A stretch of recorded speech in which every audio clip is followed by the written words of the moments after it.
পূর্বস্থলী ২ নম্বর ব্লকের পারুলিয়া সাইকেল স্টোরের উদ্যোগে স্বর্গীয় সুধারানী সাহার স্মৃতির উদ্যোগে স্বেচ্ছায় রক্তদান শিবির হয়ে গেল।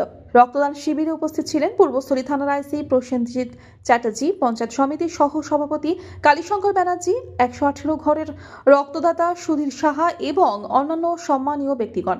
এবছর দ্বিতীয়তম রক্তদান শিবির অনুষ্ঠিত হলো। ৪০ জন রক্তদাতা স্বেচ্ছায় রক্তদান করলেন।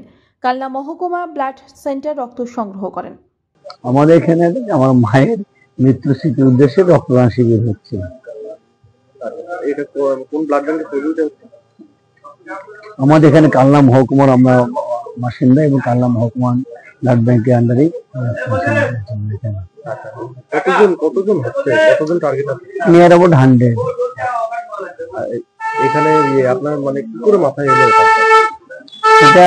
আমি নিজের মন থেকে আমার এটা হলো যে একটা রক্তদানের একটা অনুষ্ঠান করাটা একটা সামাজিক নিয়ম। আমরা তো সমাজে সেরকম কোনো উপকার বা কাজে করতে পারি না, এই কাজটুকু করলে হয়তো সমাজে কিছু উপকার আসবে।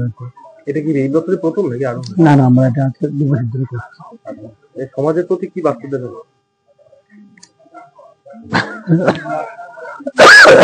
সমাজের প্রতি কি বার্তা দেবেন? সমাজের প্রতি এটা যে আমাদের মানুষের শরীরের জন্য হসপিটালে অনেক রক্তের অভাব পড়ে যায় এবং তাতে রক্ত তো কোনো কারখানায় বা কম পয়সা দিয়ে কিনতে পাওয়া যায় না। মানুষকে মুমূর্ষু অবস্থাতে রক্তদান মানুষকে করতে হয়। ব্লাড ব্যাংকে এই মুহূর্তে